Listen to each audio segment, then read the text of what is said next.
Khilafah, sebuah institusi pemerintahan Islam yang berjalan sejak zaman para sahabat hingga tahun 1924. Ia merupakan sebuah simbol keagungan peradaban Islam selama hampir 1.300 tahun. Setelah hampir seabad pasca keruntuhannya, kini ia kembali mencuat sebagai isu yang begitu hangat di tengah masyarakat. Belahan dunia timur dan barat membicarakannya, tak terkecuali di Indonesia.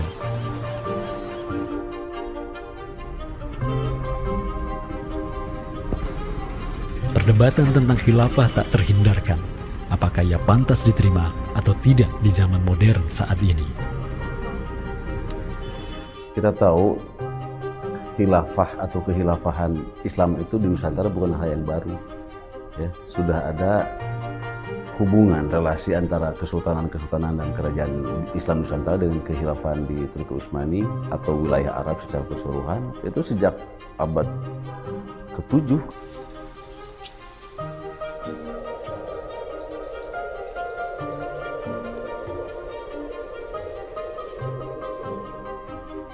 Sejarah khilafah yang panjang di pentas dunia telah memainkan debutnya di Nusantara.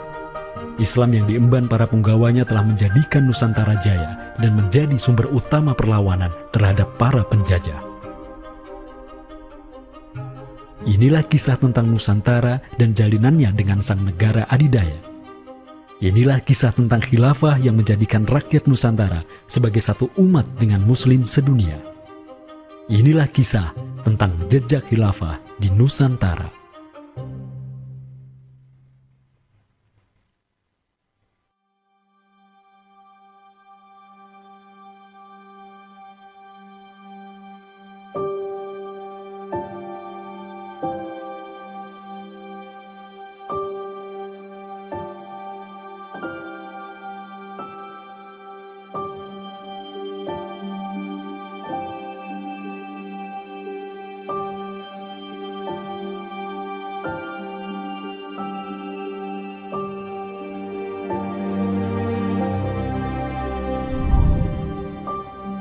Senin, 12 Rabiul Awal tahun 11 Hijriah, bertepatan dengan tahun 632 Masehi. Seluruh langit dunia dirundung mendung. Semua orang di Madinah menundukkan wajahnya, kosong pandangan seraya bercucuran air mata.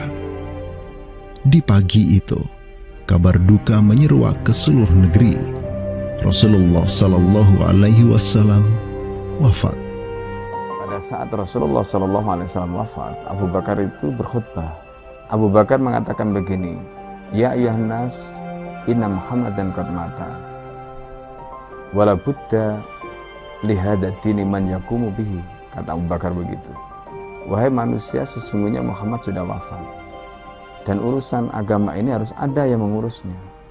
Setelah Abu Bakar menyampaikan demikian, para sahabat pun segera bersepakat untuk mencari dan memilih Khalifatur Rasulillah, seorang pengganti Nabi, untuk menjaga agama dan menjalankan urusan dunia.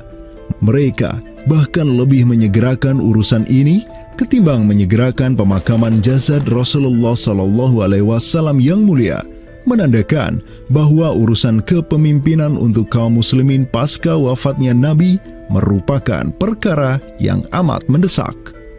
Karena itu Sayyidina Umar juga mengatakan, La islama illa bil jamaah, wala jama'atan illa bil imarah, wala imaratan illa bit ta'ah. Umar juga memahami sebagaimana yang dipahami oleh Abu Bakar. Islam ini tidak akan kuat kecuali dengan adanya jamaah, dengan adanya persatuan. Dan tidak mungkin umat ini bisa bersatu kecuali dengan adanya imarah, adanya khilafah, adanya kepemimpinan. Dan tidak mungkin adanya imarah kecuali dengan adanya ketaatan. Jadi para sahabat itu paham itu. Kemudian para sahabat itu juga menjalankan apa yang diperintahkan Nabi dalam hadis yang lain. Apa kata Rasulullah? Alaikum bisunnati. Kalian harus pegang teguh sunnahku. Wa sunnatil khulafa'ir rasyidin al-mahdiyyin min ba'di.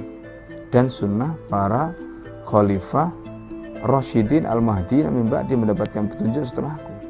Kemudian Nabi mengatakan, Addu alaiha bin nawajidi. Kalian harus gigit sunnah itu dengan menggunakan gigi geram dan jangan dilepaskan. sunnah yang ditinggalkan oleh para khulafaur rasyidin itu apa? Pertanyaannya begitu. Jawabannya tidak lain adalah khilafah itu, sistem khilafah itu. Maka di Saqifah Bani Sa'idah bersepakatlah kaum muslimin untuk memilih Abu Bakar sebagai khalifah pertama untuk mengatur negara mereka yang disebut sebagai khilafah Islamiyah. Negara khilafah di bawah kepemimpinan Abu Bakar dan khalifah-khalifah setelahnya, Umar bin Khattab, Utsman bin Affan, dan Ali bin Abi Thalib cepat sekali berkembang. Mereka memperluas wilayah khilafah hingga mendobrak dua negara adidaya saat itu, Kekaisaran Persia dan Imperium Romawi. Semua aktivitas ekspansi tersebut merupakan realisasi kebijakan politik luar negeri khilafah Islamiyah, dakwah, dan jihad. Sementara di Timur Tengah sedang terjadi revolusi tauhid yang luar biasa dengan munculnya negara adidaya baru yang bernama Khilafah Islamiyah. Jauh di sebelah timur, terbentang sehamparan kepulauan yang teramat luas wilayahnya. Masing-masing pulau ini begitu hijau hutannya, mata air mengalir dengan begitu derasnya, disertai kekayaan alam yang melimpah ruah jumlahnya, baik di bawah maupun di atas tanah, baik sebelum maupun selepas pantai. Negeri itu dikenal sebagai Nusantara. Diapit oleh dua benua dan dua samudra, amatlah strategis posisi wilayah Nusantara, menjadikan ia sebagai pelabuhan dagang yang ramai, tempat bertemunya bangsa-bangsa dunia.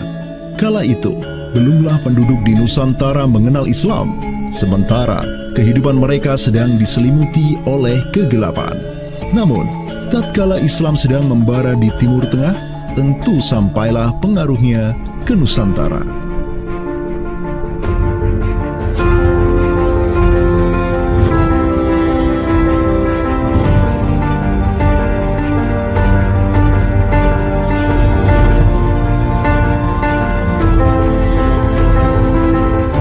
Saya ingin mengutip apa yang pernah dinyatakan oleh Buya Hamka ya di dalam buku beliau dari Perbendaharaan Lama, termasuk juga buku beliau yang judulnya Sejarah Umat Islam, yang beliau menyatakan bahwa sesungguhnya teori yang kita tahu bahwa Islam masuk ke Nusantara itu berasal dari Gujarat pada abad ke-12 sampai 15 Masehi, itu sebetulnya tidaklah tepat sepenuhnya. Karena apa? Karena Buya Hamka memiliki pandangan ataupun penjelasan terkait dengan kapan sesungguhnya Islam masuk ke Nusantara, ke Indonesia. Beliau menyatakan bahwa Islam masuk ke Nusantara itu jauh sebelum teori Gujarat.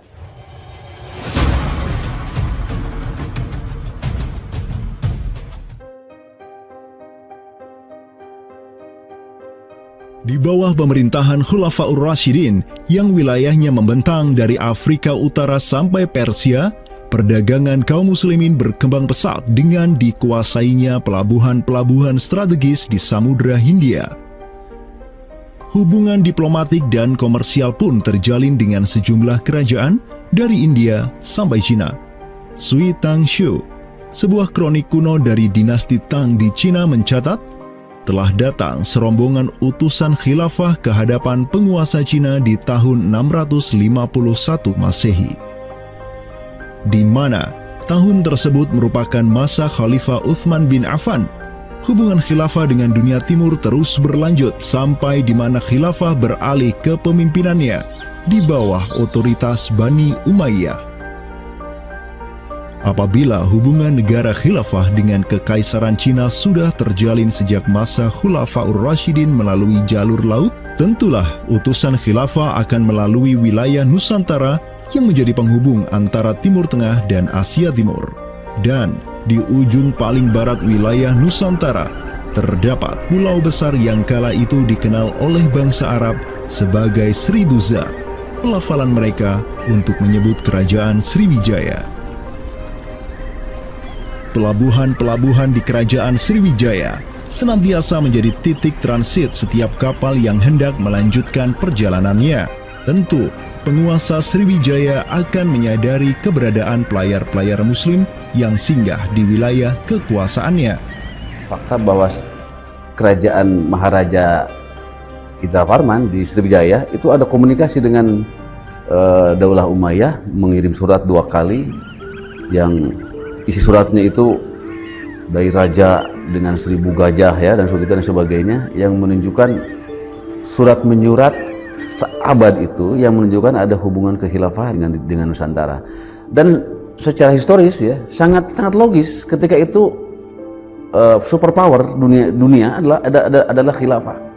Surat yang dikirim oleh Maharaja Sri Indrawarman dari Sriwijaya tersebut dialamatkan ke Damaskus, ibu kota Khilafah Umayyah yang saat itu dipimpin oleh Khalifah Umar bin Abdul Aziz. Dalam surat itu disebutkan, min malikil amlak alladhi huwa ibnu alfi malik walladhi tahtahu bintu alfi malik walladhi fi marudatihi alfu filin walladhi lahu nahrani yumbitani al-auda wal-allawha wal-jawza wal-kafura alladhi yujadu rihuhu ala masirati 12 milan ila malikil arab alladhi la yushriku billahi syai'an.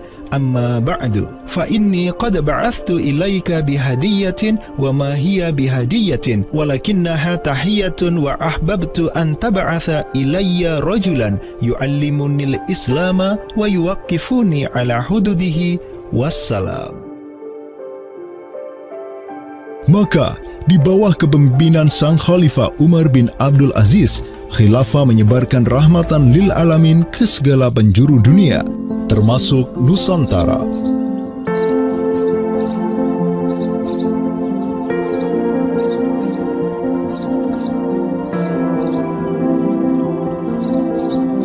Seperti sekarang Amerika atau Eropa kan ada hubungan dengan semua negara karena dominasi politik, ekonomi mereka, budayaan dan sebagainya. Saat itu penguasa dunia atau superpower adalah dunia Islam, institusi politiknya khilafah, maka sangat logis kalau ada relasi dengan berbagai semua negara.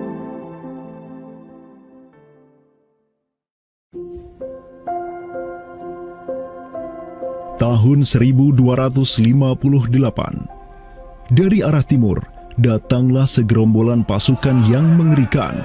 Tubuh mereka besar-besar bak raksasa, berkulit kuning dan begitu mahir berpanah dan mengendarai kuda. Inilah pasukan Mongol yang datang dari utara Cina. Khalifah Al-Musta'sim itu dibunuh oleh Hulagu Khan, ya, pemimpin tentara Mongol. Kemudian pasca penaklukan Baghdad, itu Baghdad menjadi kota kosong, ya. Penduduknya dibantai, khalifah dibunuh, ya. Kotanya dibakar, perpustakaannya dihancurkan, wah pokoknya kacau sekali lah. Nah, tapi ternyata banyak keluarga Abbasiyah, ya, dinasti Bani Abbasiyah yang dia itu selamat dari pembantaian orang-orang Mongol, dan mereka itu akhirnya berdiaspora, mengungsi, ya. Ada yang berdiaspora, ada yang mengungsi ke Hijaz, ada yang mengungsi ke daerah Najd, ya, ada yang mengungsi ke daerah Mesir. Ada satu keturunan Abbasiyah, Bani Abbasiyah, yang dia itu mengungsi sampai ke Aceh, gitu. Dimana Aceh itu dulu, ya, negara yang berkuasa di sana adalah Samudra Pasai.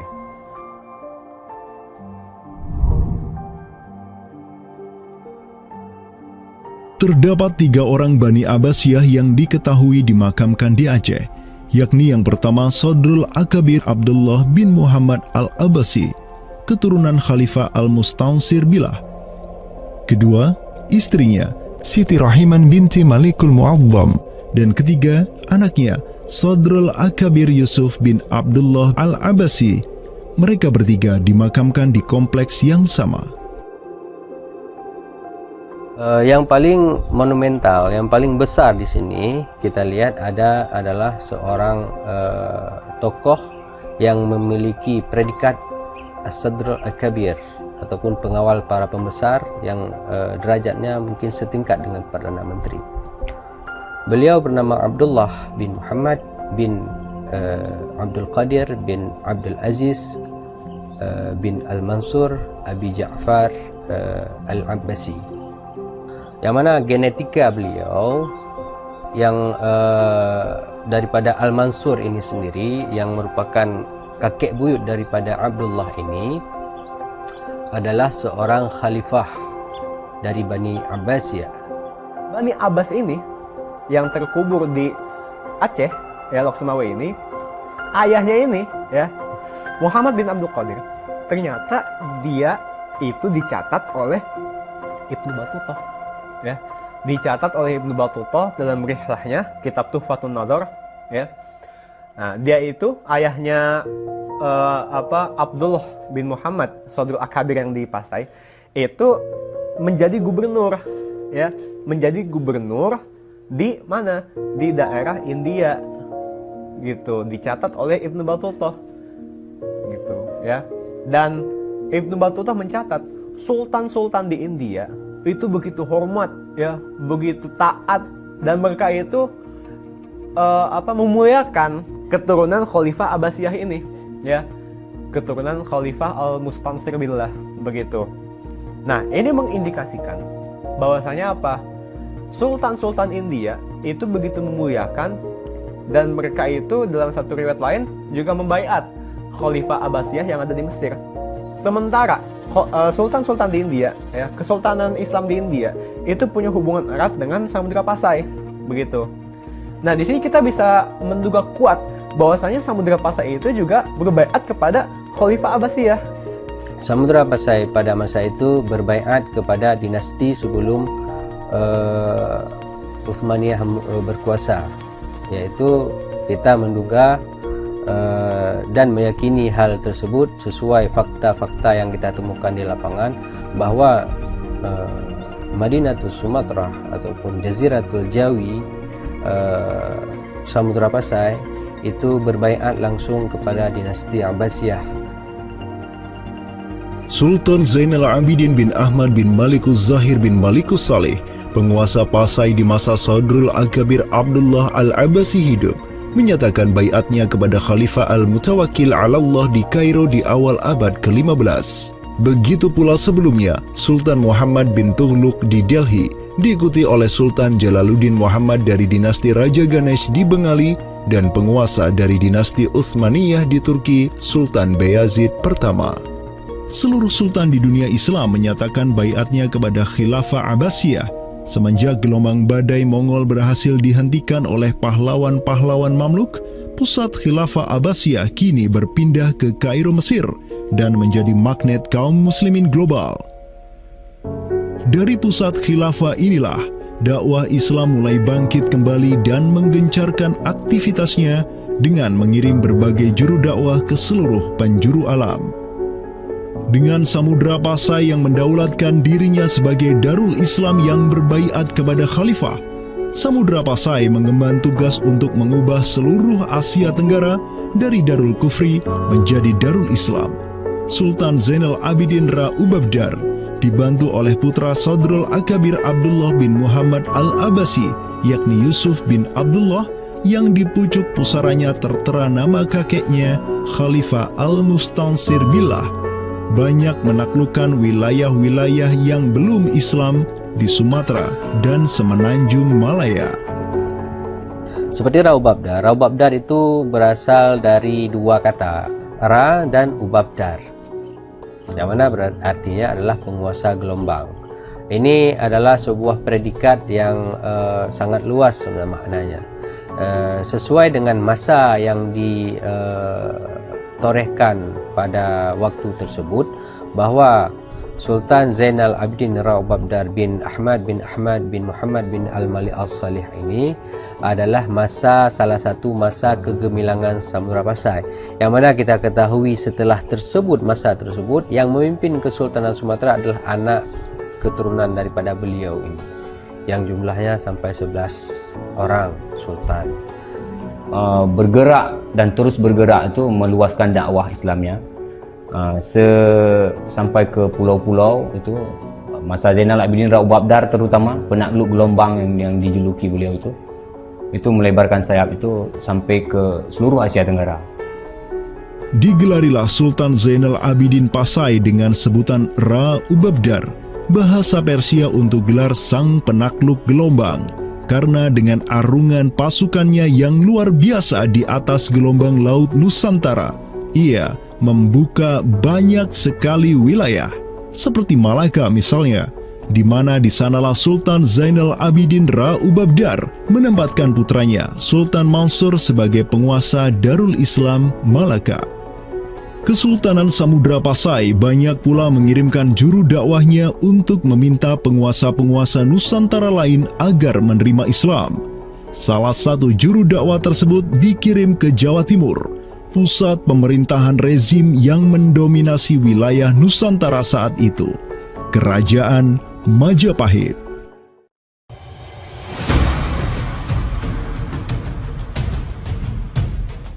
Gresik, Jawa Timur. Di kota yang hanya berjarak 60 km dari Trowulan, ibu kota Kerajaan Majapahit, terbaring jasad mulia di atas pusara marmer yang begitu indah. Inilah kubur seseorang yang menginisiasi tegaknya Islam di tanah Jawa, Maulana Malik Ibrahim, yang kemudian dikenal sebagai Sunan Gresik. Malik Ibrahim adalah seorang yang berkedudukan tinggi di lingkaran kuasa Samudra Pasai, terlihat dari gelarnya yang bertajuk Umdatus Salatin wal Wuzara, pondasi para sultan dan wazir, di mana gelar tersebut adalah gelar untuk wakil Sultan Samudra Pasai sebagaimana yang dicatat oleh Ibnu Batutah. Gelarnya yang lain seperti Burhanud Daulah Waddin, penerang negara dan agama, adalah gelar yang disematkan kepadanya selayaknya gelar-gelar yang diberikan Khilafah Abbasiyah kepada pejabat-pejabat penting daulah, sebuah gelar yang begitu politis sekaligus agamis.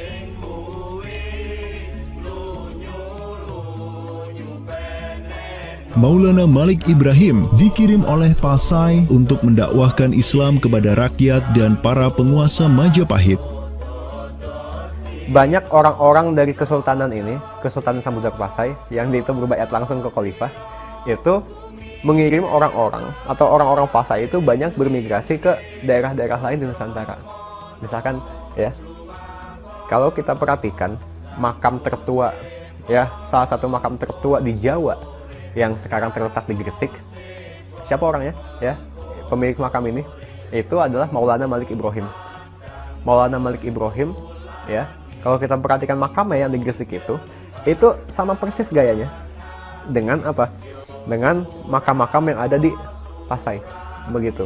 Nah, ini merupakan bukti bahwasanya Sunan Gresik itu pernah ada di Pasai ya, dan dia itu ya tahu sendiri lah ya, bahwasanya Maulana Malik Ibrahim yang kemudian dikenal juga sebagai Sunan Gresik itu merupakan salah satu dari Wali Songo. Bersama kakek, paman, keponakan, cucu cicit dan murid-murid pilihannya yang kemudian disebut Wali Songo, Maulana Malik Ibrahim berdakwah di Jawa dan menyebarkan Islam di kalangan penduduknya. Mereka mendapat sokongan penuh dari negara yang berkuasa di Samudra Pasai, kesultanan yang berbaiat kepada Khilafah Abbasiyah. Dakwah mereka terus berkembang, perlahan namun pasti, dan mulai melumat persendian kuasa Majapahit yang mulai keropos akibat kekacauan internal mereka sendiri.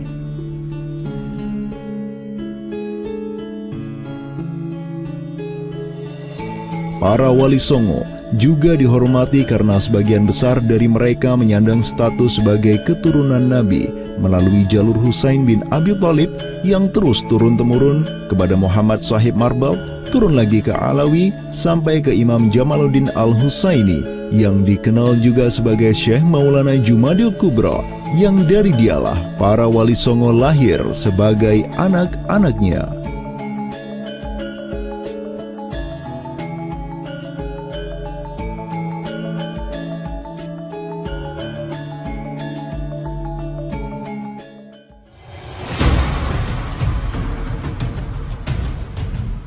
Bertolak dari Gresik, dakwah para wali menyebar ke kota-kota lainnya di Pulau Jawa, bahkan sampai keluar Jawa seperti Maluku, Ternate, Makassar, Kalimantan, dan sebagainya.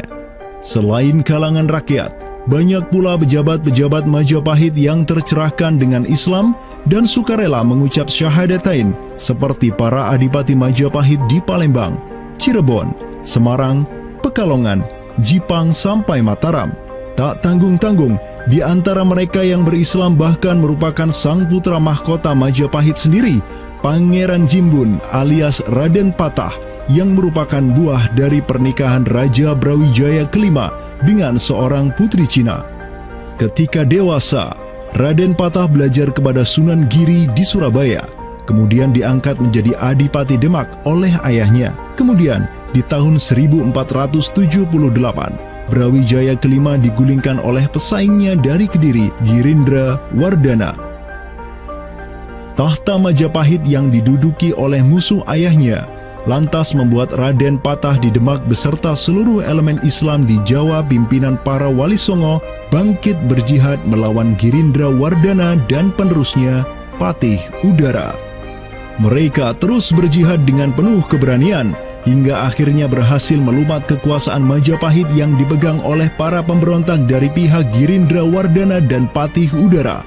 Kaum muslimin pun meraih kemenangan hingga akhirnya mereka berhasil memproklamirkan berdirinya sebuah daulah Islam pertama di tanah Jawa, Kesultanan Demak, pada tahun 1482. Digelari Raden Patah sebagai Senopati Jimbun Ningrat Ngabdurrahman Panembahan Palembang Saidin Panatogomo, atau dengan gelarnya dalam bahasa Arab Sultan Syah Alam Akbar Al-Fatah. Dialah sultan yang telah memfutuhat Jawa menjadi Darul Islam. Dengan berdirinya Demak sebagai daulah Islam pertama yang berdaulat di tanah Jawa, bertambahlah kuat bargaining politik Islam di kawasan Nusantara bersama-sama dengan Kesultanan Samudra Pasai di Sumatera, Kesultanan Malaka di Semenanjung Malaya, Kesultanan Brunei di Borneo, Kesultanan Sulu di Filipina, begitu pula Sultan pertama di Ternate, Sultan Zainal Abidin, yang pernah menimba ilmu ke Jawa di bawah bimbingan Sunan Giri. Dalam rentang abad yang bersamaan, kemenangan daulah Islam di kawasan Nusantara juga diiringi dengan penaklukan Konstantinopel, ibu kota Romawi Timur, oleh salah seorang sultan dari Bani Uthmaniyah, Muhammad Al-Fatih. Penaklukan Konstantinopel sekaligus menandakan tamatnya riwayat Imperium Romawi Timur untuk selama-lamanya. Penaklukan Konstantinopel pada tahun 1453 oleh Muhammad Al-Fatih, sang Sultanul Rum, merupakan realisasi dari janji yang telah terucap ratusan tahun sebelumnya oleh lisan mulia sang Sayyidul Mustafa, Rasulullah Muhammad Sallallahu Alaihi Wasallam. Sungguh, Konstantinopel akan benar-benar ditaklukkan. Sebaik-baik pemimpin adalah pemimpin yang berhasil menaklukkan Konstantinopel, dan sebaik-baik pasukan adalah pasukan yang menyertainya. Dengan dikdayanya kuasa Islam di tanah Rum, menjadikan para penguasa Uthmaniyah mempunyai citra istimewa di kalangan rakyat Nusantara.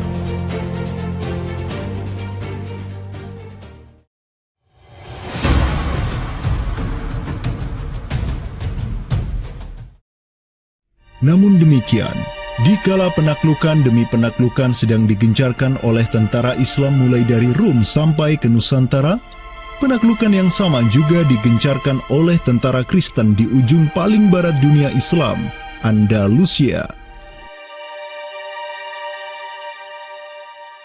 Berbeda dengan penaklukan yang kaum muslimin lakukan, di mana penduduk asli suatu tempat diberi toleransi yang luar biasa atas agama dan properti mereka, tentara Kristen Portugis dan Spanyol menaklukkan wilayah Islam di Andalusia yang saat itu sudah terpecah menjadi Reyes de Taifas atau Mulukhut Tawaif atau kerajaan-kerajaan yang saling tercerai-berai. 1492, kekuasaan Islam terakhir di Andalusia, Granada, berhasil ditaklukkan oleh suami istri yang menjadi penguasa Spanyol, Fernando de Aragon dan Isabella de Castilla. Penaklukan kembali wilayah Andalusia menjadi negara Kristen yang mereka sebut Reconquista telah menyebabkan populasi kaum muslimin di sana tersapu bersih, entah karena diusir, dimurtadkan, atau dibunuh. Selain Reconquista, kaum Kristen Spanyol dan Portugis juga mempunyai motif ekonomi untuk menjadikan diri mereka kaya, yakni dengan mencari jalur rempah di Samudra Hindia yang saat itu merupakan potensi sumber daya alam yang luar biasa. Program mereka untuk mencari rempah di Samudra Hindia mereka sebut sebagai Estado da India. Kita sering dengar dengan istilah 3G gitu kan. Glory, Gospel, dan Gold gitu kan. Jadi ya mereka ingin ekspansi, mereka ingin menyebarkan misi agama mereka, dan mereka juga ingin mencari gold. Goldnya sini adalah justru adalah rempah gitu kan.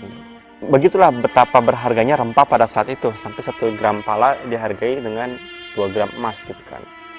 Paus Alexander ke-6, pemimpin kaum Kristen saat itu, begitu mendukung hasrat Portugis dan Spanyol untuk menjelajah dunia dan menyebarkan Kristen. Maka, berangkatlah gelombang penjelajah Portugis yang disertai pasukan dan senjata untuk menaklukkan dunia Islam di Samudra Hindia.